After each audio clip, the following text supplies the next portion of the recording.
Olá, família! Que bom que estamos reunidos. Mais um encontro. Meu nome é Márcia Mendes, estamos no canal Reflexão Espírita do Dia no YouTube para falar da Gênese do bebê, ciência e espiritualidade na educação pela editora FEEGO, e a autora é Cíntia Soares, trabalho de evangelização de bebês que ela desenvolve. Esse livro é muito bom, muito importante, não só para quem pretende fazer um trabalho de evangelização de bebês, mas para nós, educadores parentais, para quem tem uma visão, né, de desenvolvimento infantil, espiritualidade e quer compreender a doutrina espírita desde a Gênese, desde o nosso nascimento, né? Como que a gente pode entender a nossa chegada aqui no mundo e a chegada dos nossos filhos. Dá para ir muito mais aqui. Então, hoje nós paramos no capítulo 2 e tem o trechinho, né, o subtítulo é Experiências Pré-natais e Perinatais. Né? O que ela quer dizer com isso? São experiências antes do Natal, do nascimento, né? E em torno do nascimento. Peri é o que está em volta, né? Em torno do... Então a gente pode pensar antes e depois do parto. O que está antes do nascimento do bebê e o que está logo em seguida, né? Ali do nascimento, né? Do parto do bebê. Ela coloca uma nota para explicar isso, as expressões significam isso. E tem um relato de uma experiência aqui, né? No canal do parto, eu me senti apertado, muito exprimido e tinha consciência da escuridão. Logo que emergi, vi luzes muito fortes e ouvi ruídos altos. Assim que nasci, eu sabia quais eram os sentimentos das outras pessoas. Fiquei surpreso ao ver que minha mãe não me queria. As pessoas eram impessoais. Pensei comigo mesmo, esta vai ser uma jornada solitária. Acho que devo ter me precipitado nesta vida. Então, esse relato sobre hipnose, então uma pessoa relatou como é que foi a experiência de nascimento. Então, nós vemos aqui que existe uma consciência. Existe um ser espiritual que regrediu. Eu já fiz essa experiência de hipnose até a vida intrauterina. Então, hipnose que a nossa consciência, então o espírito, né, a consciência vai sendo levada até o momento em que está ali o bebezinho dentro da barriga. E eu tive uma sensação muito interessante, não um relato tão profundo quanto esse, de perceber, né, o que as pessoas estavam pensando e ficar surpreso ali, né,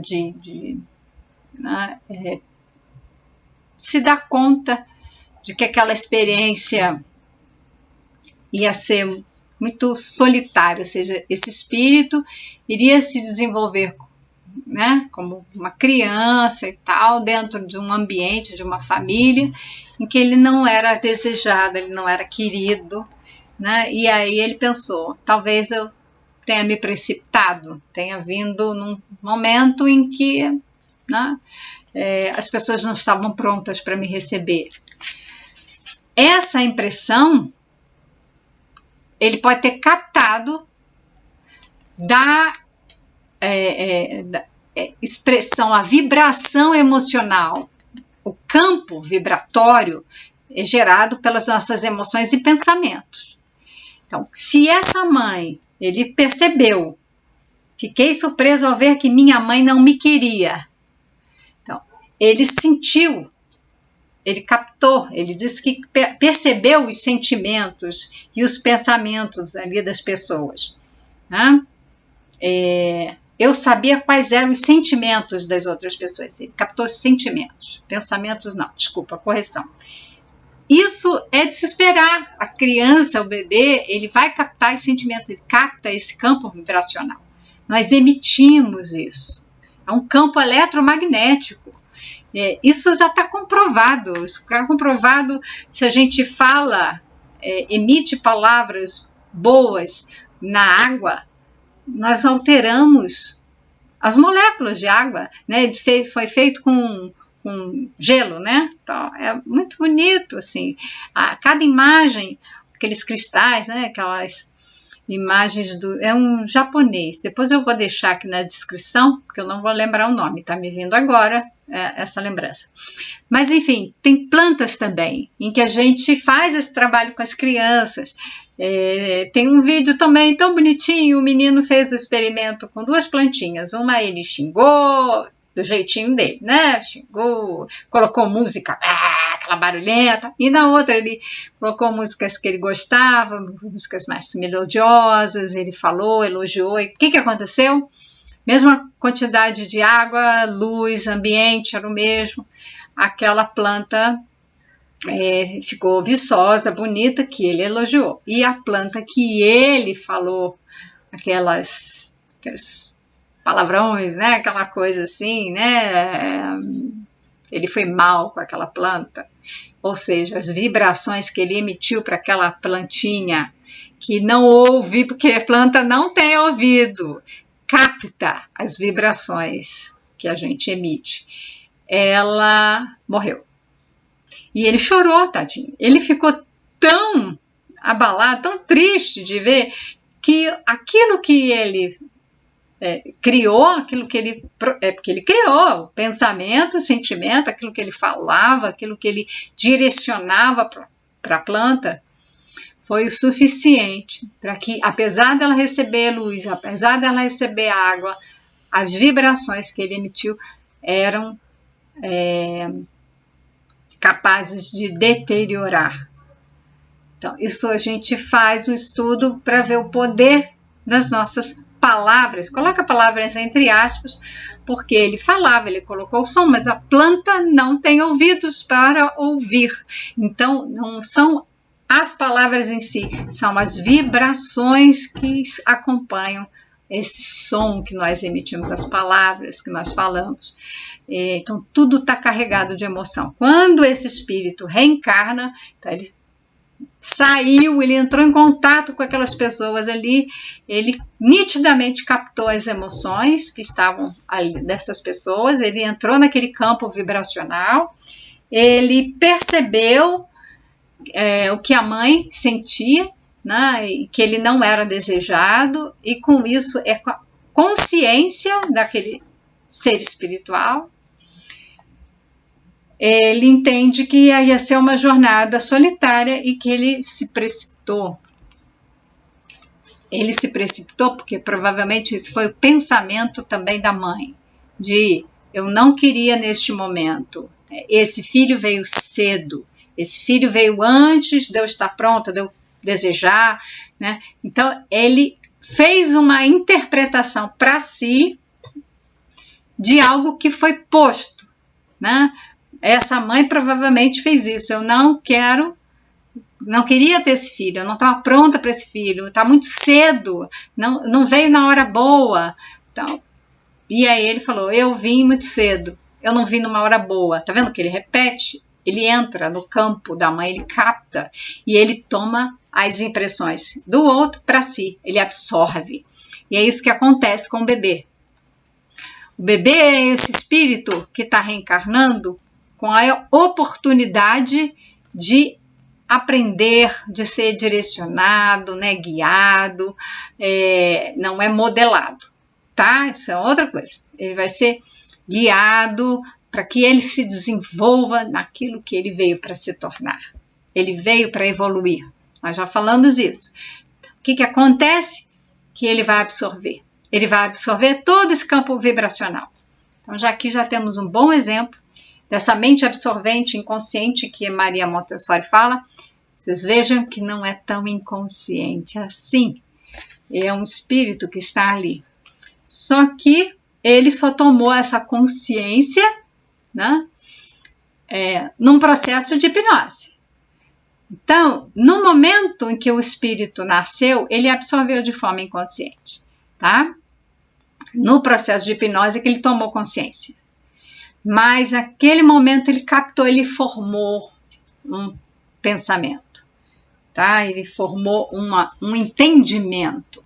Se para o bebê, né, que ele está com o cérebro em condições de, novamente, permitir que o espírito possa aprender, e aquele corpo também precisa aprender, se fortalecer, ter o desenvolvimento, né, motor, para que ele possa sustentar a cabeça, sustentar o corpo, poder engatinhar, andar, falar, inclusive, né, articular, fazer movimentos de pinça, coordenação motora, enfim. Essa criança, ela está tendo também um desenvolvimento psíquico, o desenvolvimento da sua mente. A Maria Montessori vai falar da mente. E vai absorver as emoções, vai absorver todas essas impressões que a gente está falando. Então, a criança, ela tem essa oportunidade para se renovar. Então, atualmente, inúmeras pesquisas reconhecem essa experiência, tá?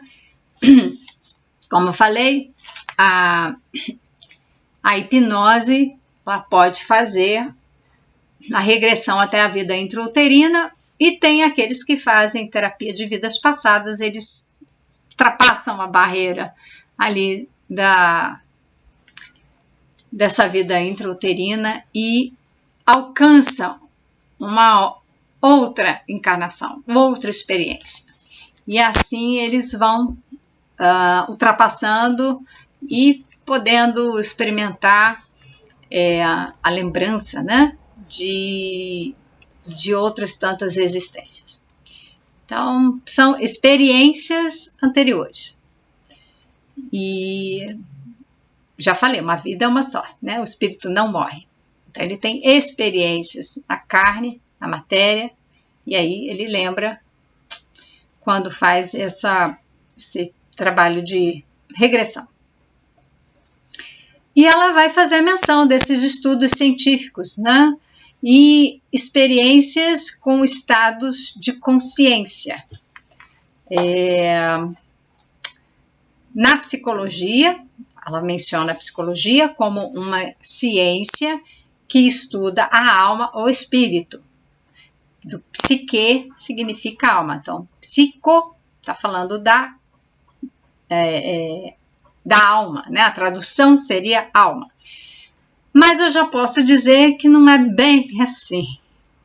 Né? Ela também coloca, né? São os processos mentais ou fenômenos psíquicos, conscientes ou subconscientes. Então, a gente pode entender que a psicologia se propõe a analisar os processos mentais, ainda que não saiba definir o que é mente, e fenômenos psíquicos. E, novamente, é como se fosse uma explicação tautológica. Eu falo psiquismo. O que é a psicologia? O estudo do psiquismo.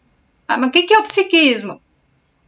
Então, a gente fica assim, o fenômeno psíquico, psicológico. Mas o que é psicologia? É o estudo psicológico. Então, o que é o estudo psicológico? É a psicologia.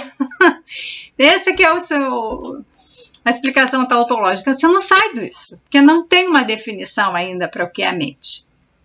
Por isso, nós temos a psicologia também sendo definida como estudo do comportamento. Isso faz parte de uma linha que é a psicologia, ela vai ter, que a gente vai chamar de força. A primeira força foi a psicanálise, a segunda força é o behaviorismo ou psicologia do comportamental. Por isso que também falamos, como eu falei, da psicologia como estudo do comportamento, porque ele é observável. A ciência naquela época precisava estudar o que era possível medir, observar.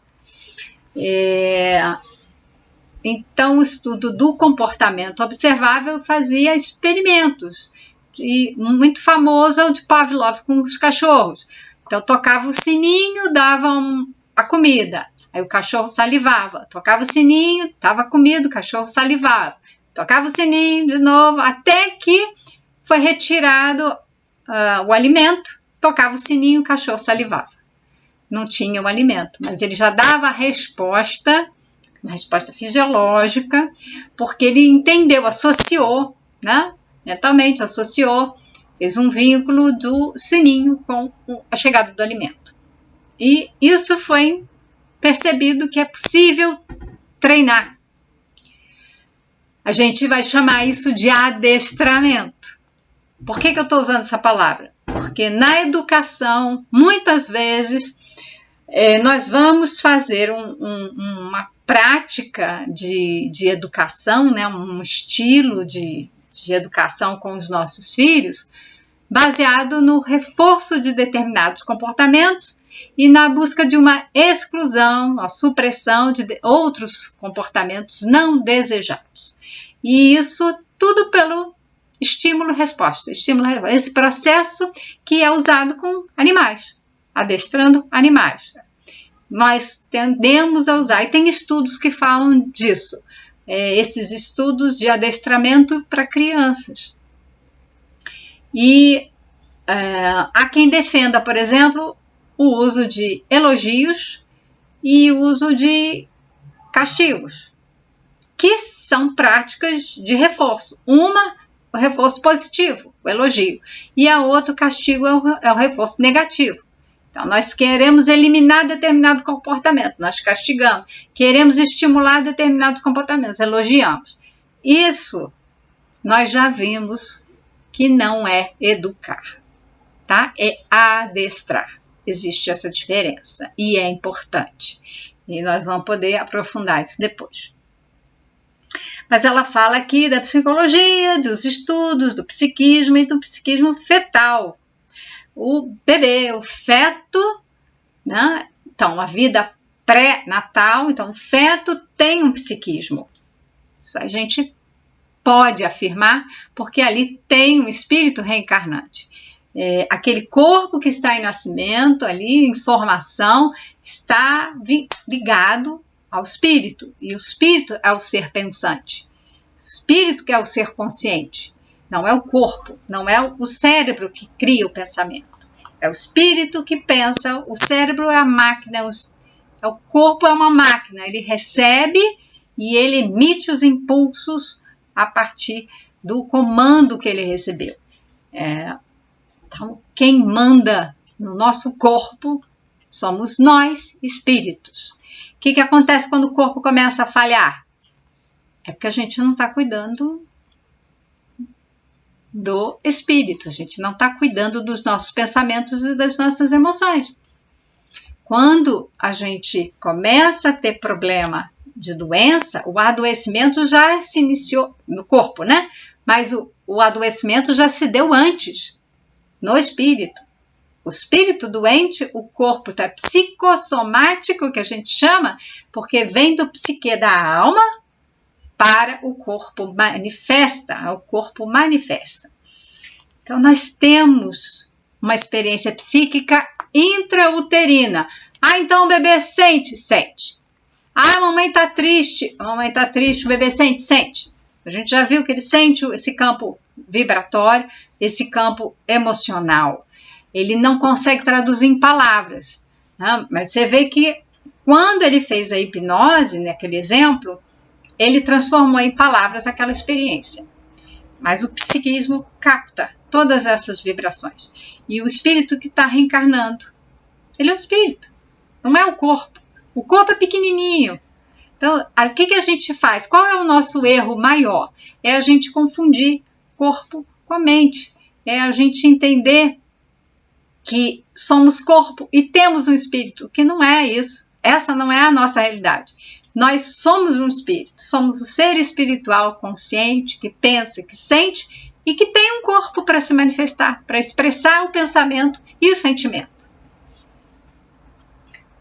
Então, como eu falei, temos na psicologia várias linhas, né, ó, forças. A primeira força foi a psicanálise, veio com Freud e depois com outros que discordaram. Tem Jung também e tal. Jung ele vai ajudar na quarta força, que nós vamos falar, que é a transpessoal. A segunda força é o comportamental. A terceira força é o humanismo. Então, tem uma linha que se afasta da psicanálise, se afasta dessa teoria comportamental e ela olha, busca olhar a pessoa na sua humanidade, dentro do seu contexto social. Então, inclui. Não é só treinar o comportamento, é preciso incluir aquele ser vivendo num ambiente. Qual é o ambiente? Quais são os relacionamentos? Qual é o contexto de vida dessa pessoa? E entender que ali tem um ser humano em desenvolvimento. Então, são várias também abordagens ali, até a quarta força, que é explorada, porque a Joana de Ângeles, né, a mentora do Divaldo Franco, esse espírito trouxe muito conhecimento, né, obras espíritas, a série psicológica de Joana de Ângeles, que é bastante conhecida, traz essa visão, esse entendimento do que é uma psicologia transpessoal. Confesso que hoje parece que virou um lugar para caber muitas coisas, como se fosse uma grande caixas, e vamos colocando vários instrumentos, várias ferramentas. Então, vamos fazer hipnose, vamos fazer reiki, vamos fazer vamos dar passe, vamos, enfim, a meditação, vamos fazer, vai tirando ou colocando na caixa chamada transpessoal muita coisa que não é bem assim. Então, é preciso ter um certo discernimento, estudar o que de fato é a psicologia transpessoal.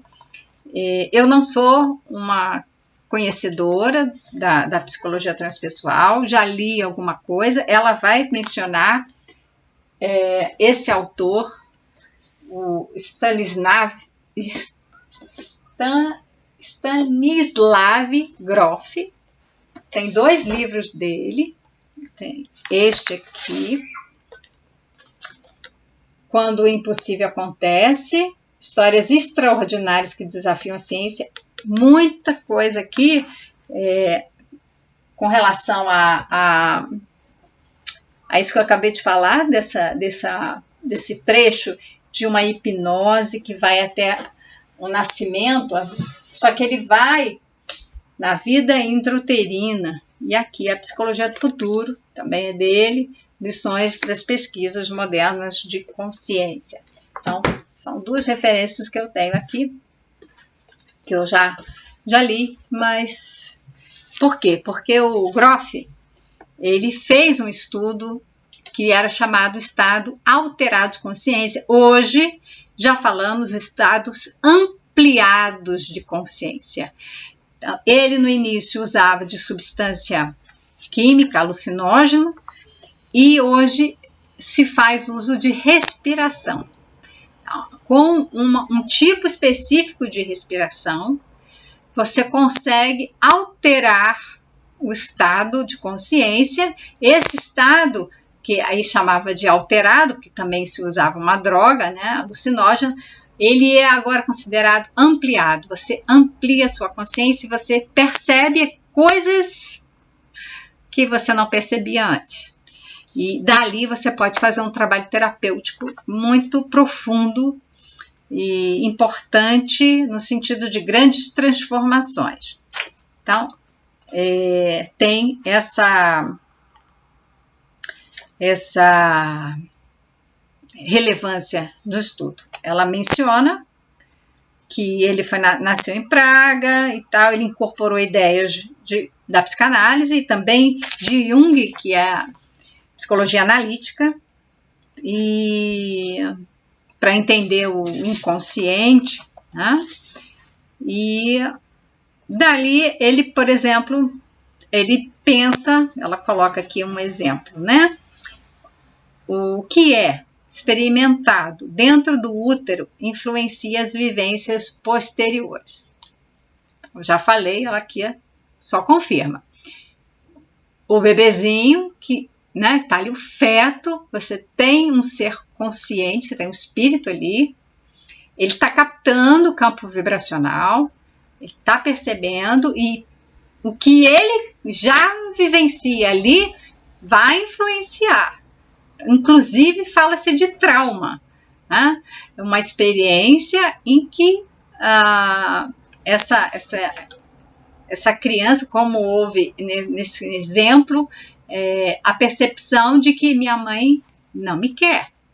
Eu vim muito cedo, nasci muito cedo. Ele nasceu muito cedo. Se a gente pensar na programação espiritual, nós temos um planejamento, ele não veio muito cedo, não foi um erro da espiritualidade, não foi um erro dele enquanto espírito ter calculado errado, eu devia ter vindo, não é bem assim. Ele captou a mensagem da mãe. Então, ele interpretou e tomou para si. Isso gerou um trauma. Provavelmente está afetando a vida dele ao ponto dele estar fazendo terapia e fazer a hipnose para regressão, para poder compreender certos comportamentos, né? Exatamente por se sentir rejeitado, né? Abandonado. Os nossos maiores traumas começam desde esse início da vida aqui, no processo encarnatório, que é o trauma do abandono, o trauma de você não se sentir seguro numa relação em que tem alguém ali, que se acontecer alguma coisa que te coloca em risco. O que acontece conosco quando nos sentimos em perigo? Buscamos, né, ajuda, nós buscamos o socorro. A criança, ela não tem como falar isso. Então imagina, se isso ocorre dentro da barriga, ainda aquele bebê dentro da barriga. Ele tem essa percepção de perigo, né? O que ele vai fazer? Né? Então, ele está captando essas vibrações. Ele está captando. Quando nasce, isso fica mais explícito. É um bebê, muitas vezes, agitado, que chora, que demanda muito, porque ele se sente inseguro. Ele precisa de proteção. E se ele não tem pais responsivos, ou seja, que atendam aquele choro, aquela necessidade, é uma criança que vai desenvolver ainda mais essa insegurança. Então, vai se sentir rejeitado, e aí pode criar mecanismos de compensação, ou seja, vai querer agradar para poder receber atenção, ou vai ser aquela criança que vai chamar atenção com mau comportamento, vai fazer a birra. Então, ele fala, inclusive comportamentos infantis como a birra, podem estar relacionados às dificuldades vividas no instante do nascimento. Pode, porque essa criança está usando de um comportamento para chamar atenção.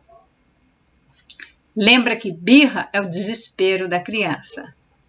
Ela está desesperadamente tentando chamar a atenção do adulto para se sentir segura.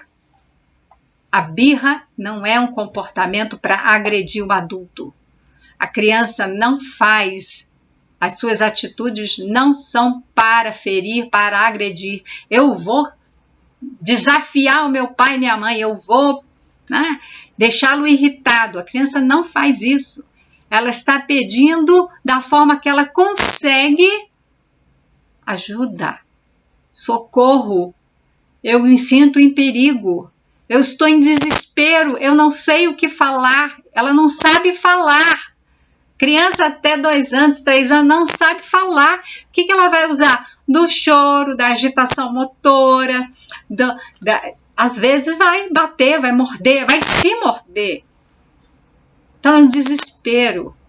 Por quê? Porque ela está sentindo um desconforto muito grande. Ninguém quer se sentir mal. Nós buscamos felicidade. Isso é da natureza. Nós buscamos bem-estar.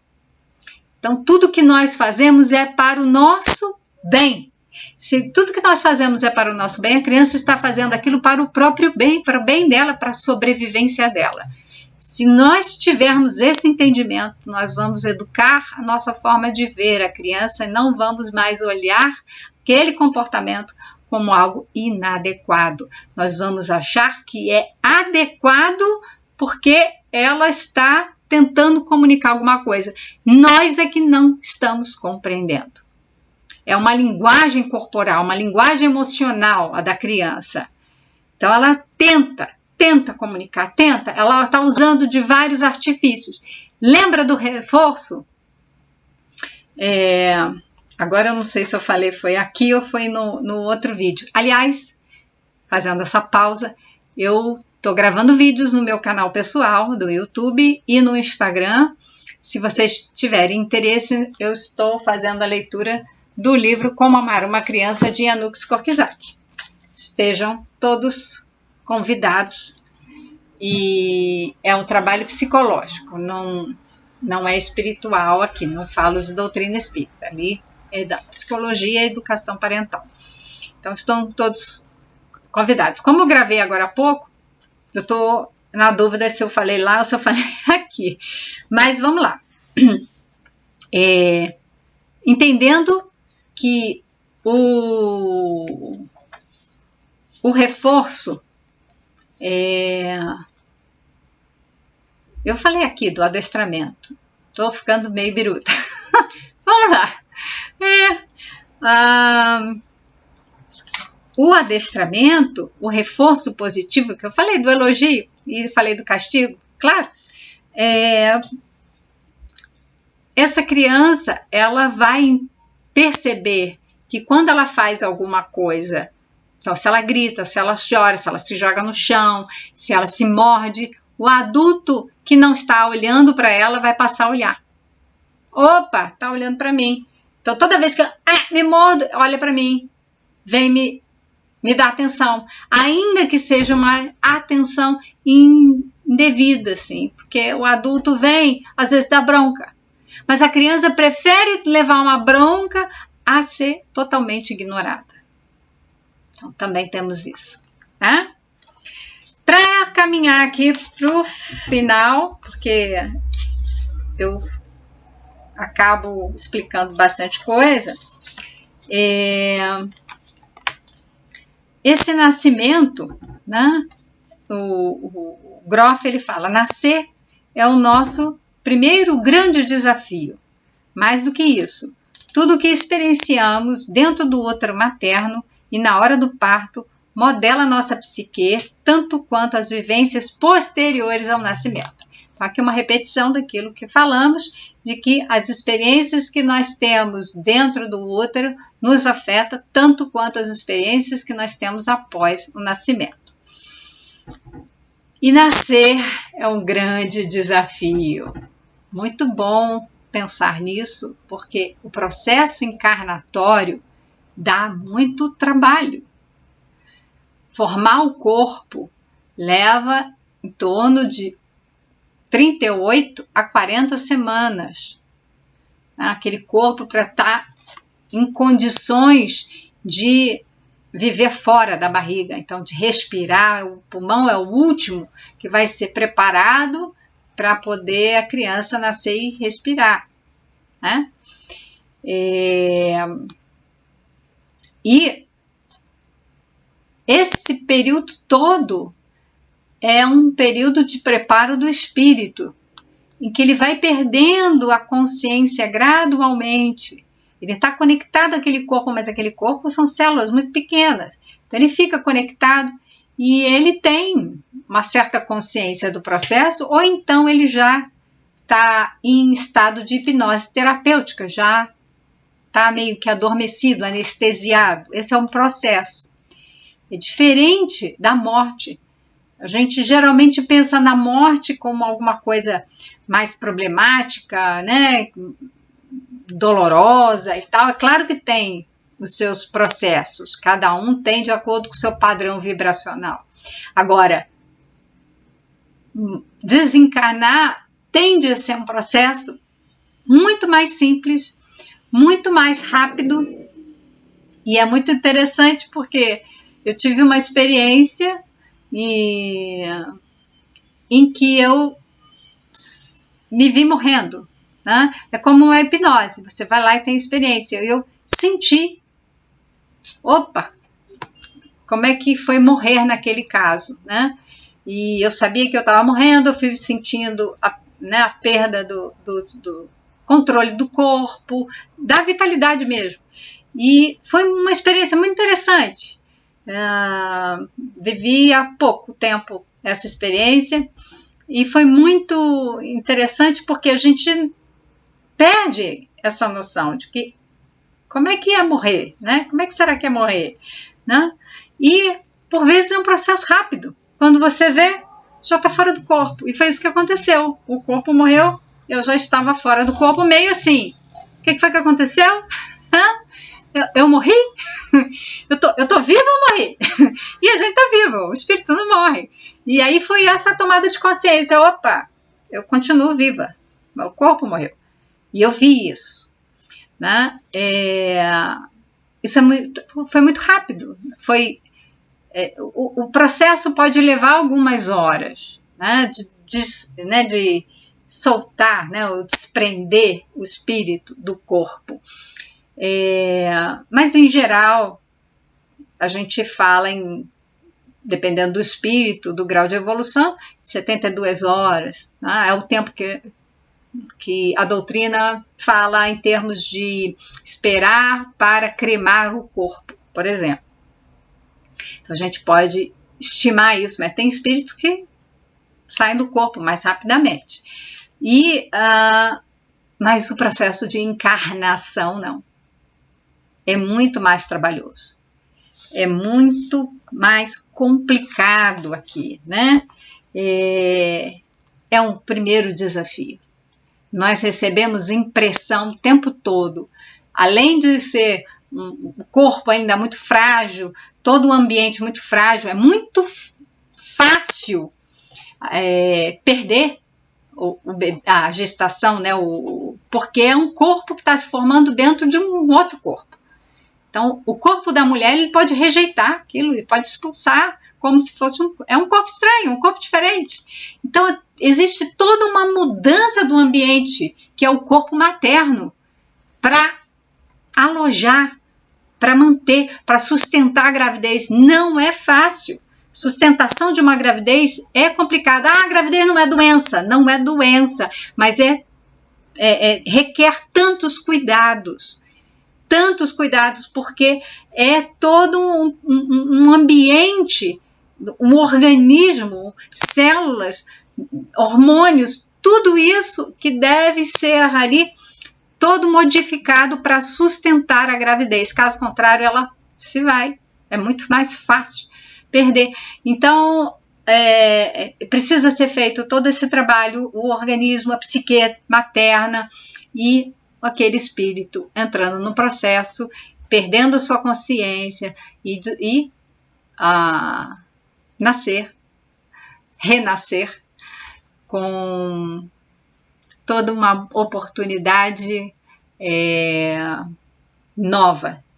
Né? Ele perde a memória, então, do passado, das experiências anteriores, e também vai ter que aprender a viver num corpo novo, diferente e que está também muito frágil, necessitando de segurança, de suporte para sobrevivência psíquica, também emocional e física. Então, nós vamos parar por aqui e tendo essa compreensão de que o processo de nascimento recebe todas as influências psíquicas, emocionais, da mãe, do ambiente, né? Então, do pai, enfim, de todas as pessoas que estão ali na intenção de cuidar, ou então envolvidas de alguma forma nessa gravidez, nesse processo de encarnação. E tem laços que nós já vimos antes, laços do passado, então comprometimentos entre esses espíritos, tudo isso faz parte e influencia na hora de formar o corpo, de ter uma vida pré-natal, então intrauterina, e depois também no pós-natal. Desejo a todos uma ótima semana, que Deus nos abençoe. Se gostaram do canal, né, do nosso encontro, participe, deixe comentários, então, curta, espalhe a ideia e a gente se vê no nosso próximo encontro.